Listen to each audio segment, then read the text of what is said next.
It's taking a long time to connect. It's quite buggy when it crashed when I initially set up the app. Here we go. Okay, welcome everybody. This is a Byline Times Live, and we are joined. I'm Peter Jukes, the co-founder of Byline Times, and we are going to be talking about the current print edition and news of today. Here's the current print edition. Alienation, strangers in a strange land. And you'll no doubt guess that was partly inspired by a rather controversial speech made by Sir Keir Starmer, our Prime Minister. And there's news on that today, which we will be following up with the Editor-in-Chief, Hardeep Mathari, and Adam Bienkov, who edits the online site and is our political editor. So let's not hang around. And let's look at some news breaking today, which is in The Observer, in an article written by Tom Baldwin. Apparently, Keir Starmer has expressed regret for that very controversial speech where he talked about the danger of living as an island of strangers. This caused some stir abroad and, prompted our current edition, which looks like what, at various reasons, why we might feel like strangers, nothing to do with immigration.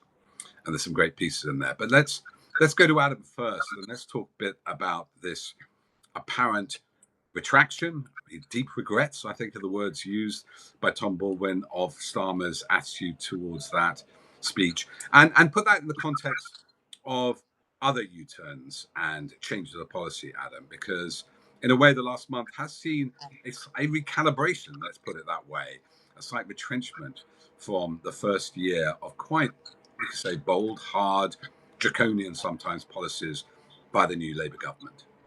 Yes, so we had this apparent blue Labour strategy previously, particularly on immigration. We had that speech from Keir Starmer, and one line from it, the island of strangers, really stuck out. It seemed incongruous at the time. It drew a lot of condemnation, not just from people on the left, but I think people from right across the sort of Labour movement. Lots of Labour MPs very unhappy about it. At the time, Downing Street stuck by the phrasing. There was no retraction, no apology. But now, sometimes some months later, we had this interview with Tom Baldwin, who is a close friend of the Prime Minister, but also a journalist, and in which the Prime Minister says that I wouldn't have used those words if I had known they were or even would be interpreted as an echo of POW. I had no idea, and my speechwriters didn't know either. That particular phrase, no, it wasn't right. I'll give you the honest truth.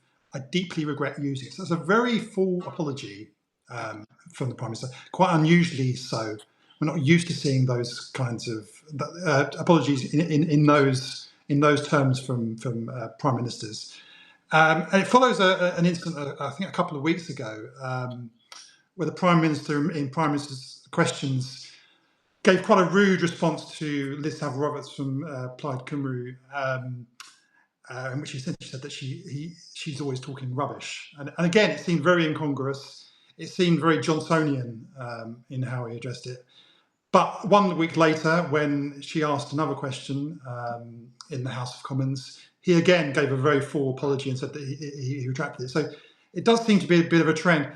And when you combine that with the sort of policy U-turns that we've seen in recent weeks on the winter fuel payments, first of all, and now on the welfare changes that have come out this morning ahead of the vote next week in the House of Commons, it does feel that there is a bit of a change of direction from Downing Street. Some recognition that the direction that they had been heading in recent months does need recalibrating. Not least, I think, forced upon them by Labour MPs, a very large potential rebellion against these welfare policies. 120, I believe, MPs from right across the party had said that not only were they unhappy with the bill, but they were willing to vote it down in its entirety. I think this may be a sort of real sort of turning point for this administration.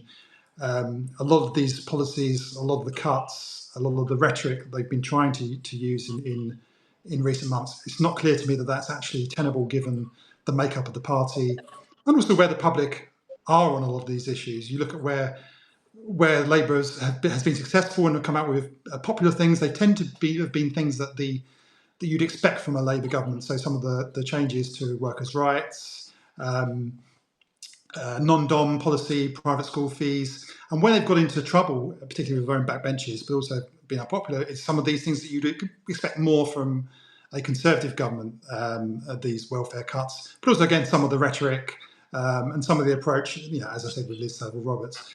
And so I think there are signs that there may be a shift. There's certainly been some sort of briefings against Morgan McSweeney, who's behind a lot of this apparent strategy from before. Even some people who are formerly quite closely aligned with Morgan McSweeney, Patrick McFadden, who's a close ally both from McSweeney and of the Prime Minister, friends of his briefing against McSweeney and briefing against the Blue Labour strategy this week. So I think this is potentially a turning point, what we're seeing right now. So that's very interesting. I would urge everybody to read Adam's article in the current print edition, The Myth of Morgan McSweeney and why he has sort of got this reputation for being such an effective operator, and whether that's justified, and the connection with Blue Labour. Apologies for the noise. I'm not sure where that's coming from. Heidi, just more broadly, is that where you went?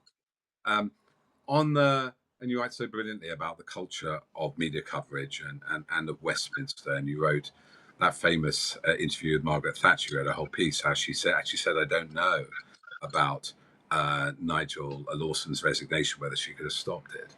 This was a Walden interview from the early 1990s, I assume. Do you think this is a good sign of strength or sign of weakness, making apologies, doing U-turns? Yeah, I think it's really I think it is quite significant that this regretful apology has come out. And for me, just always being skeptical. Starmer, I think, mentions in this piece that neither him nor his speechwriters had any clue that the island of strangers would become a phrase that's people would start associating with the Rivers of Blood speech by Enoch Powell, which is obviously very, very infamous. But I think island of strangers is such a specific turn of phrase, and unfortunately does nod or give a nod to people who feel that there are a lot of foreigners, as they're always called, coming to Britain. The reform vote, basically, Nigel Farage's rise. I mean, I think it's slightly hard to believe that not one of his speechwriters thought that the island of strangers would be interpreted as being, sort of quite a suggestive phrase. So I'm not sure that's entirely accurate. But I think what it does show is that perhaps Keir Starmer's natural instincts, he probably went against them. So obviously, before he became prime minister and everything we knew of him as a public figure in the legal profession, and then now in politics while he was in opposition, him using the phrase "island of strangers" isn't something we would have expected back then. And I think probably his instinct is that sort of rhetoric and those sorts of dog whistles to that proportion of the electorate which people like Morgan McSweeney think that the Labour, through its Blue Labour strategy, should be trying to court. I think he probably went against his own better instincts and thought that was a mistake. I mean, I think it's good that it's good that he's addressed this issue, because it was sort of quite a flashpoint. And I think all of these things are so binary in the world of Westminster-centric politics. It's all the horse race, sort of what's going on, what scandal is there next, who's up, who's down. Keir Starmer's had to do a few U-turns. Now this apology, it's sort of weak and he's out of control. There's a lot of analysis, which Adam does brilliantly, unpicking all of these things. But I mean, is it a weakness? I think it's a first sign of who, his actual political instincts, and perhaps a sign that he will now have a rethink on who is advising him and who's around him. But yeah, it is extraordinary. I mean, in public life today, how much do we ever have politicians say, I got it wrong, or actually I shouldn't have done that, or I'm not sure about that? Very rarely does it happen now, because in our social media driven press, it's all about sort of being very decisive and portraying to the public this is the vision and this is what I know is right and what the public wants. But actually, for a politician to say I got that wrong, I think one shows a bit of humility, but also shows the level of reaction that I don't think Keir Starmer was expecting as a result of Island of Strangers, which, as we explore in this print edition, he was sort of right for all the wrong reasons. It did really resonate, the Island of Strangers, but not for the reasons he was nodding to, which was about Farage, reform, and immigration. Let's hold back on where we really are in Island Strangers for the later part of the programme. But just to give some context from Tom Baldwin's piece, and the fact he felt he could or needs to explain this is indicative, no matter how cynically you trust it or don't. He said that it was the day he'd just been firebombed. He doesn't obviously live in his private house anymore, lives in number 10 or number 11. And he was not in a good state and didn't want to give that speech. Now that, beyond being mitigation, he did deeply apologize. And what that means, I think, going over to you, Adam, means they realize this strategy, which we've tracked, of trying to take on the blue, if you like, blue Labour, the red wall seats, try to appeal to reform voters by out reforming reform. They've had a second thought, haven't they? I mean, you've noticed the recent by-election, they lost to the Greens. Well, yes, I think Hardy makes an excellent point about that speech. It's one of the big problems with it, but aside from the sort of morality of it, is it just didn't seem believable from Keir Starmer. And authenticity is so important in politics. The most successful politicians that are those that seem authentic. And nobody believed that Keir Starmer, human rights lawyer who's campaigned on many of these issues, really believes in this kind of blue Labour rhetoric that he's been. But ultimately, he is the Prime Minister, he is the leader, he has to be, he has to make these decisions. I also don't believe that nobody sort of understood the connotations of this Island of Strangers rhetoric. Whether or not they realised the link to POW, I think the sort of meaning of Islands of Strangers and the sort of broader content of that message, I think, is pretty obvious. But ultimately, he's responsible for the message of the government. And I mean, I've written this in this month's edition about Morgan McSweeney, and there is certainly a lot of focus on him at the moment and whether or not he's going to be edged aside. Ultimately, I think the influence of these advisors is often wildly sort of overstated in the coverage, in large part because political journalists are so reliant on these figures. So many stories and so much coverage is based not necessarily on conversations with politicians themselves, but on WhatsApp messages and conversations with their close advisors. And we saw that particularly with Dominic Cummings, who's a sort of habitual briefer of the press, but it's pretty widespread in Westminster. And so in a lot of the coverage, and I think this is certainly the case with Morgan McSweeney, sort of builds up their role. And as I write in my piece in this month's edition, I think his influence has been sort of wildly overstated, not just in the recent. The reason that the Labour Party won the last general election is not because of anything really that Morgan McSweeney did. It was the sort of structural issues, the fact that people hadn't had a real terms pay rise for a decade, the fact that people were thoroughly fed up with the Conservatives, the Partygate scandal. It wasn't really about sort of any individual choice of an advisor, and it was also about the Prime Minister and whether or not people trusted him to be the leader of the country. But I think we sort of overemphasised the role of these advisors. But ultimately, it's this is emphasised. I think that you more overemphasise the roles of the advisors when you don't get a clear message from the person at the top. And I think that's the weakness that we've seen so far in this Starmer administration, is that it's not clear where actually Starmer comes down. Is he behind this blue Labour rhetoric of Island of Strangers, or is he kind of more on the soft left? 1 week he's announcing sort of stuff on workers' rights and things that seem very left-wing, nationalising the rail network, etc., etc. The next week he's giving his hard-line messages on immigration and then deporting people to third countries, etc., etc. And it just doesn't add up to a coherent message. And I think if it was clearer what Keir Starmer himself believed, I don't think this would be a problem that would arise. Do you think, I mean, there's an interesting observation that it's not like New Labour, it's actually to like old right-wing Labour, some of the rhetoric. But they are as an attempt, you make this good point, and we cover on Byline Times, we have been criticised for being anti-Labour. Let me tell everybody, we're not anti-Labour or pro-Labour. We're pro-democracy, accountability, and holding power to account. And Labour happen to be in power. But we have run articles on all the reforms they're making, which are quite substantial. And just our automotive piece, actually a lot of that budget and spending review we had moves more towards a Nordic model. But do you think they're trying to triangulate in that old-fashioned way, which was fat classic Labour, tough on crime, tough on the causes of crime, let's be pro-police, but also pro-social reform? And it's just not that kind of environment. I made this point often, I hope it's not boring, where you can do that, where you have populist parties. And to be fair to Starmer, if that's possible, if that's right, I think it is right to be fair, he inherited a really bad set of finances. What he says in the article with Baldwin, I think it's probably true, much worse than they expected. So cut some kind of fiscal tightening, squeezing needed to be done. But also that, where, he has Nigel Farage chasing him, who will say anything. And as we've documented on reform, when God and power have no clue.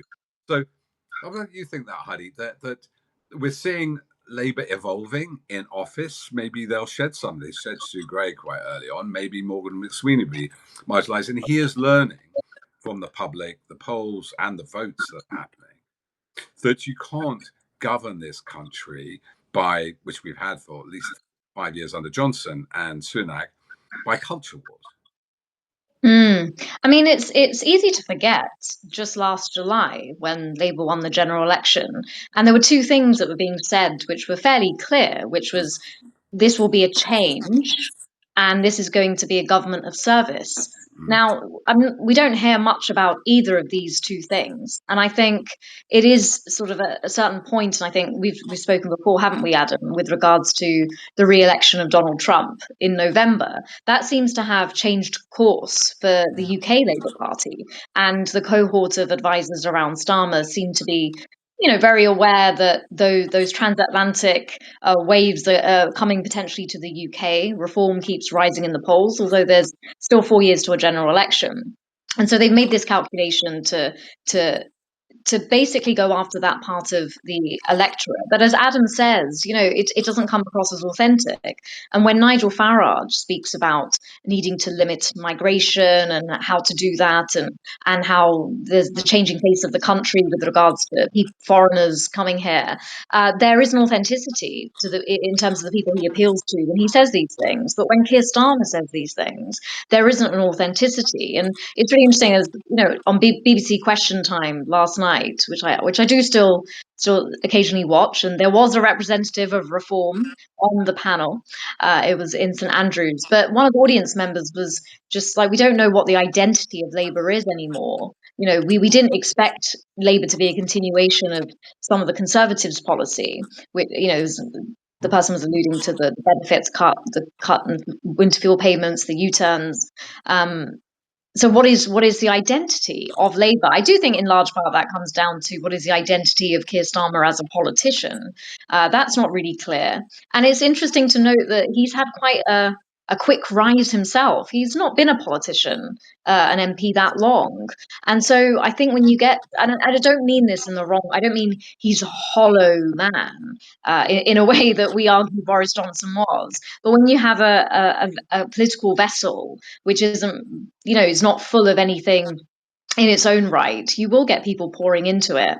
And whether this far to go with an election, whether it's wise to make the entire strategy about gaining the votes of Reform, it's questionable, because actually this comes back to the alienation point. You're alienating so many members of the country who voted for Labour to begin with for change.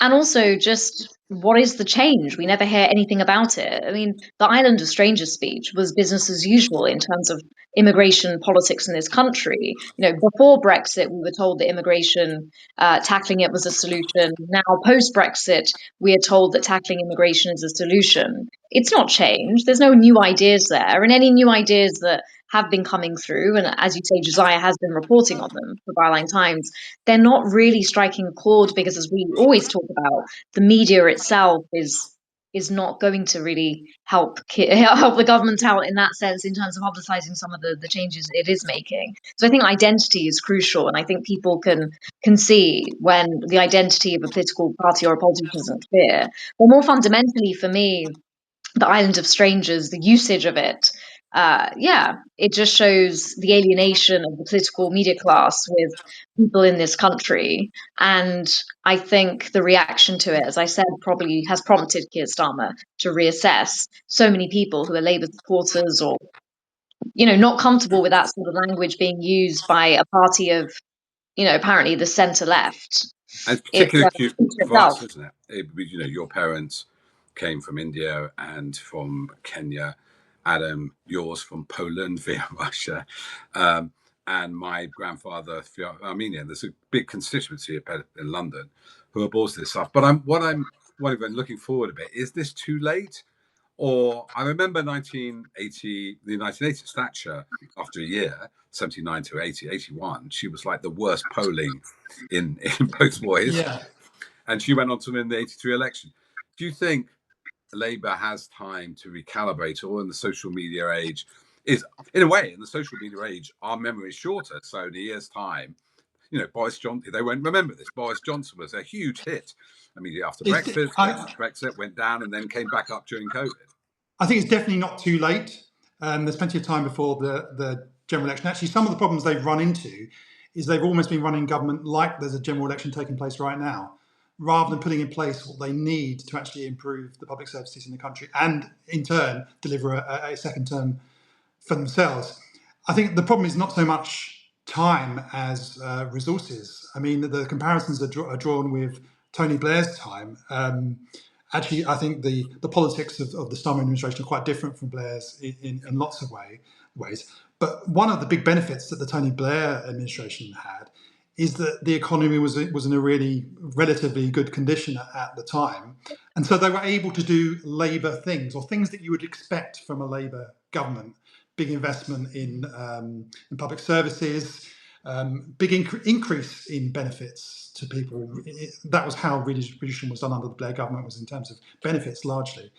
So it's been much harder but of course there are things you can do, and they have done some of them in terms of workers' rights, in terms of taxation, on private schools, non-doms, renters' rights. There are lots of things they are doing which I think are popular with a lot of voters. I think where they've got into trouble, as I say, is where they've tried to do things which you wouldn't expect from a Labour government, that you would expect from a Conservative government. And these are our own goals. These are things that they're not going to help the Labour Party win the next general election. They're not going to help get the country in a better state. They're not going to help. They're certainly not going to help Keir Starmer and his party unity. So it's kind of a lose-lose. All of the island trains, all of the kind of Farageist rhetoric and Farageist policies. It's not going to help the economy either. So I think he does need to recalibrate. There's plenty of time for him to do that before the next general election, but you do need to get that leadership right. Keir Starmer needs to work out what it is that he actually believes and what he actually wants this government to be about. As Hardeep says, I think the initial message on it being a return to a government of service was the right message. It's not something that he's followed up with. There was that moment when Donald Trump was elected where I think people in Downing Street had a bit of a panic, or perhaps they saw it as an opportunity to move in the direction they wanted to anyway. I don't know. But again, I think that was a mistake. And as we can see in the opinion polls, since that point, it hasn't worked out well for Labour, and it's actually contributed to Reform doing much better than they were previously. Just And on I think that, Adam as well, like you say, I think you're right about the things you wouldn't expect of a Labour government. That's been problematic, and because those very things are things that affect people's everyday lives. And again, we can come on to how we explore alienation in this edition, but this notion of national political Westminster politics being so far removed from what's happening in people's daily lives, and the winter fuel payment, the benefits cuts that were being proposed. These are things that would hit people every single day, or every single week, or month they don't get that benefit and they can't do certain things or get out and about or be helped into work. That affects people every day. And I think that's what's been quite damaging, that the government of service was meant to be about sort of let's put the era of Boris Johnson, Liz Truss, Rishi Sunak, all the lies and the cronyism, the corrupting influences in Westminster, and the cost of living crisis and the crumbling public services. Let's do something about all of that. And I think the government of service was the right message, because on a sort of more on a wider symbolic level, it was about cleaning up the culture and building trust in politics again. But it was also about public services and what matters to people in their everyday life. And I think talking about the island of strangers mixed in with these cuts to things that affect people on a visceral level, it's been quite it's been problematic. But I do think Starmer perhaps is now starting to understand this and needs to just have a political instinct. But again, is he a lawyer? Is he a politician? Is he a statesman? Who knows? I think the big moment will come in the autumn when we get to the budget. I think a lot of the reason they've got into trouble over winter fuel payments and over these disability benefits cuts is because they didn't make they didn't take the opportunity at the start of this government to say, look, we need to reverse some of these tax cuts that the last government cynically put in place just before the general election, national insurance, etc. And all of those big tax cuts the government has refused to reverse, and it's put them in a very difficult situation where they are being forced to do these things that you wouldn't expect from a Labour government because they don't want to raise taxes, but they're going to have to raise taxes. This U-turn we've had this week on disability benefits, that's going to put another £2 billion or thereabouts hole in their plans. So that's going to have to be paid for somehow. Down the street today saying it's not going to lead to a permanent increase in borrowing. Well, we'll see. But these things are going to have to be paid for one way or another. And I suspect it's going to be taxation. And I think a lot of the messaging saying that that's not going to be the case, again, is going to undermine trust in the autumn when they ultimately do have to go ahead with those tax raises. Again, it's all fantasy. I just think they should take the opportunity to say, look, we need to reset. The country has been starved of investment. People don't want these cuts. Yes, we need to get people back into work. Yes, we need to do things on mental health, etc., etc. But in order to do these things, in order to improve the country that everybody wants us to improve, we do need to raise taxes, in some cases quite significantly. I think that's something that's inevitable. They're kind of not, they're refusing to own up to that at the moment, but I think that conversation is going to be had as we come towards the autumn. I think it'd be better for them to get ahead of it now rather than wait until then. And just very quickly, Peter, before we move on, just to say something about the welfare cuts, because we had quite an interesting discussion in our weekly editorial meeting, didn't we, about why is it? So there's a lot of talk of, well, the welfare budget is ballooning, and how can we allow this to keep happening? Something has to give, without any interrogation of why it's ballooning, which would actually help people to understand the context of all of this, which is, the previous Conservative governments, in a good move, had a big emphasis at one point on parity in terms of healthcare between mental health and physical health, and said essentially both of these things are of equal importance when it comes to people's health and well-being. We need to look at both. And as I understand it, the welfare system in terms of disability or out of work welfare payments, that then expanded to cover people also for certain mental health issues and conditions who can no longer work or out of work for a period of time.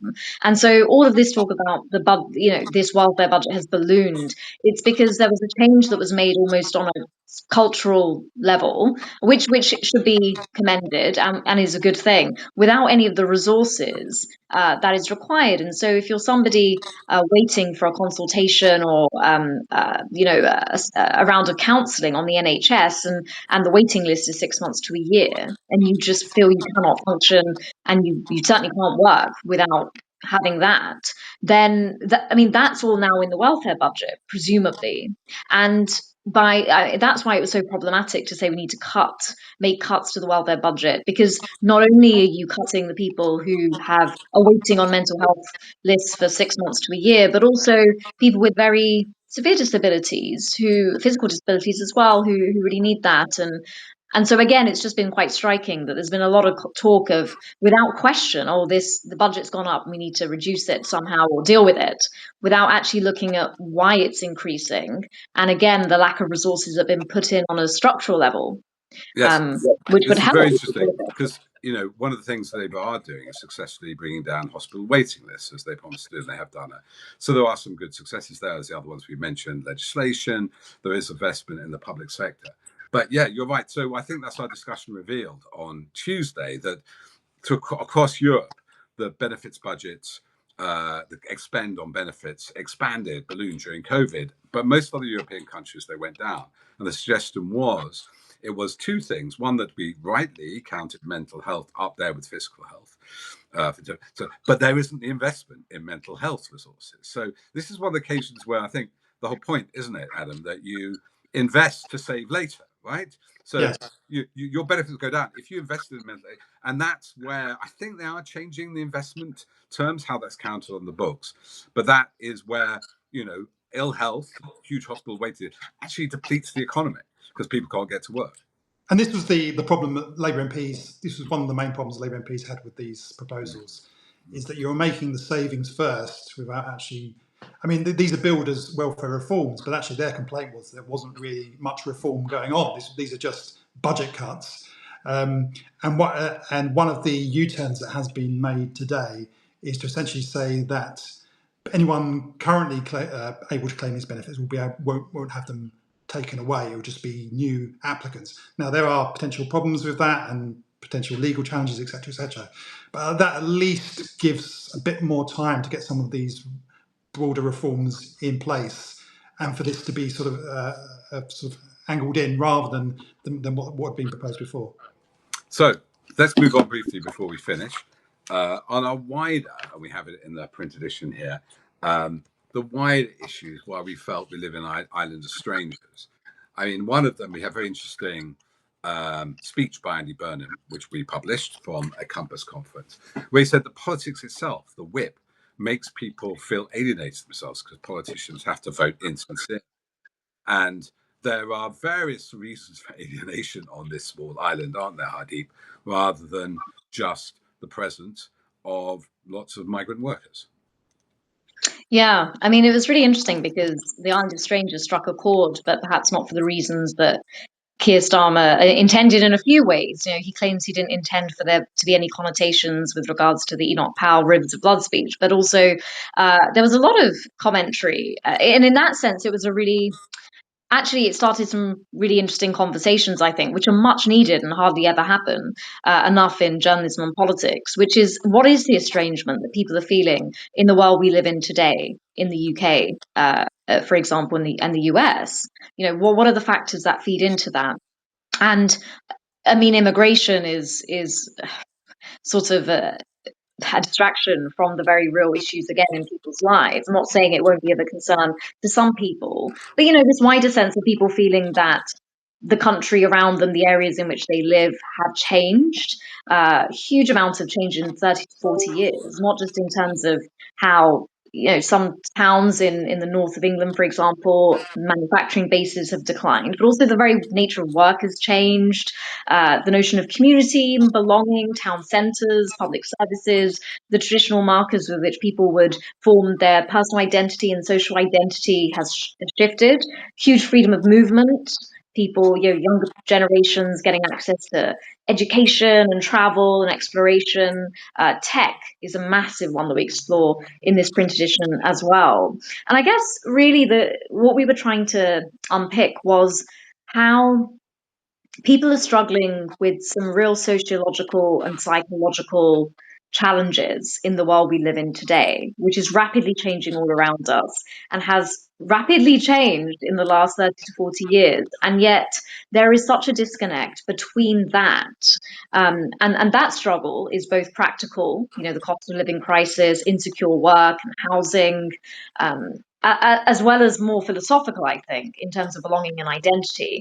But those things are not really being talked about or addressed by people in positions of power, and certainly not politicians who any conversation about change becomes a set piece about immigration and integration.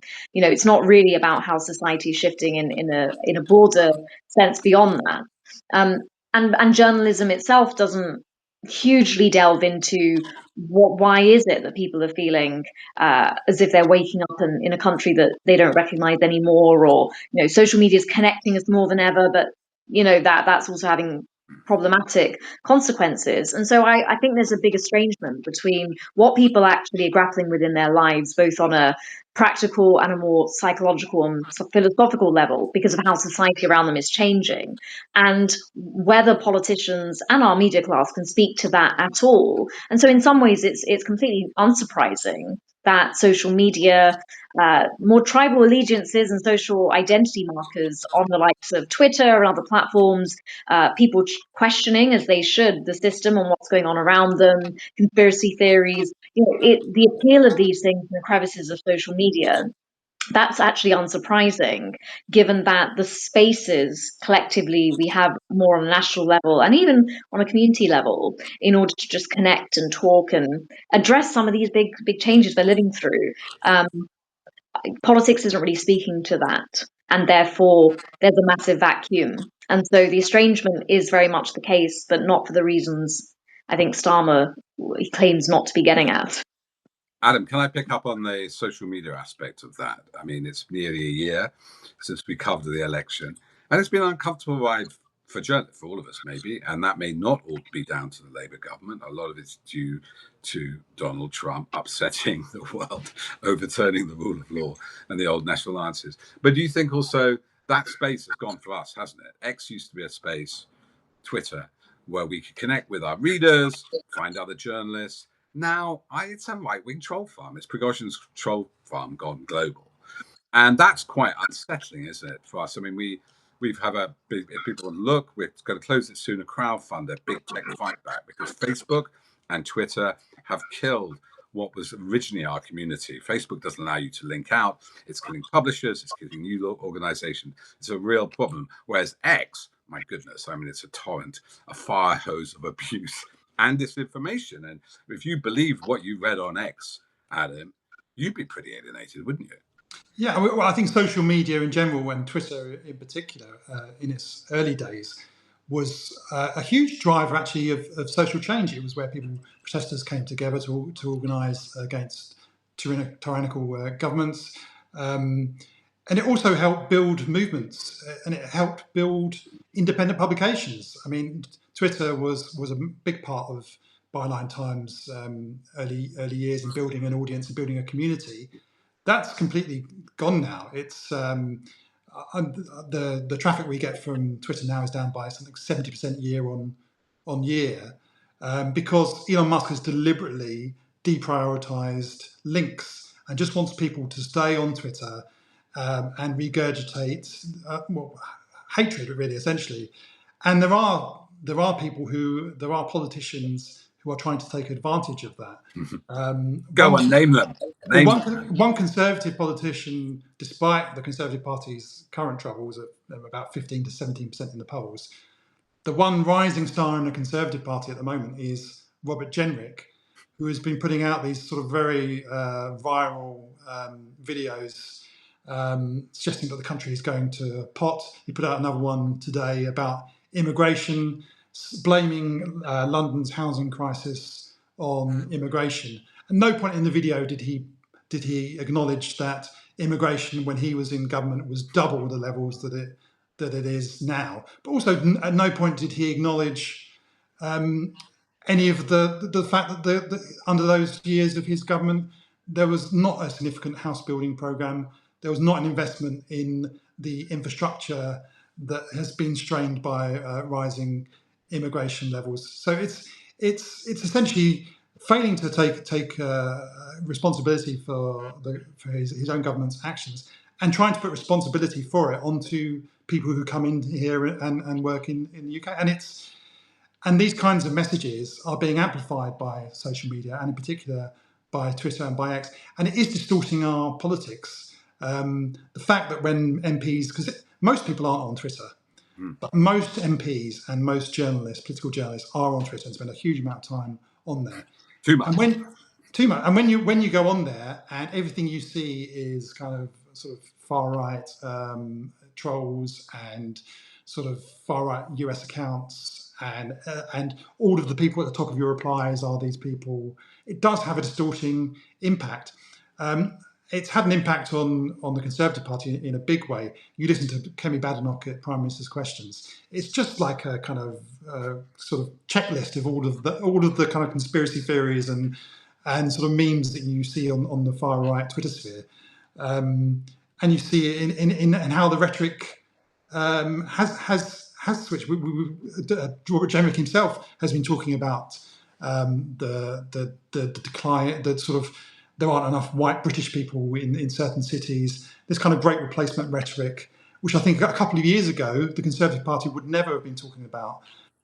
Essentially saying people that aren't white British several generations down the line aren't British, which would of course exclude the last Conservative Prime Minister, Rishi Sunak. It would also exclude the King. And Boris Johnson was born in New York. And Boris Johnson, yeah. So it is really worrying, and I think it is having an effect not just on the right, but also on the left. I think part of the problems that the Labour government have got into has been because they've been operating within this world where, you know, the sort of Twitter sphere, the GB News sphere, has becoming so dominant over these past couple of years. It is having a sort of an impact on the kinds of questions that are asked by journalists, and also the kinds of things that are talked about by politicians as well. Yes, you made a very good point. That sort of loss when you are those lobby briefings with government spokespeople, they're referring off the latest tweet and of somebody said, or we remember Elon Musk during the riots, which X helped to foment, if not start, saying that that civil war is inevitable in this country. Yeah. Extraordinary things, which even a BNP member. Heidi, just to close this thought, because it's Friday night, a heat wave ahead. We want people to settle back and read their Byline Times, which is online now. It's in the shops. You can now, rather than just the PDF, you can view individual articles. Go to our website. It's all uploaded digitally.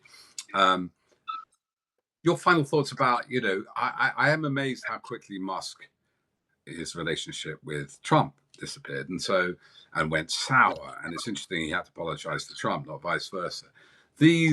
What we see here is almost, Robert Jenrick saying, isn't immigration bad? There's no housing, and forgetting 15 years of Tory government.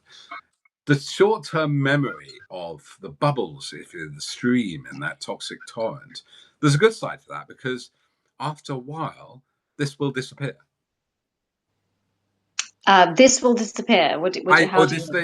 They're peaking too early. I mean, if you were having a strategy to take down Labour, in the first year, going for all these memes, Musk might close down Twitter tomorrow. Where's your considered discourse? Where's your plan for the future? And all they seem to be is that, which was a problem during government, is playing culture wars and sort of burning themselves in the eye of social media, which ultimately doesn't, as we've seen, and we'll promote more that our investigations to reform where these councillors walk in, having no clue what to do. Yeah, I mean, it's interesting, isn't it? Again, between recently they're making more of a distinction between the truth and reality, because truth is now something that's very personalized and we all have our own versions of it, and the notion of a shared reality is disintegrating. But that's different from reality. And we've talked in the past before about the reality of the economic impact of a hard Brexit in the UK, or how much people's mortgages increased with Liz Truss's mini budget. It remains to be seen whether in America the realities of Donald Trump's financial policies and otherwise have some impact in terms of people. But I guess I understand what you're saying, that actually in the real world, how much people are interested in sort of the whipping up of culture wars on social media, how much are they interested in set pieces about the island of strangers, which is a nod to a minority really of the population. But I think there is something to be said about the reality of things as they are on the ground. And often people, we forget that there is a progressive majority, as we always, we're always reminded in the UK. It's just the electoral system we have doesn't always reflect that.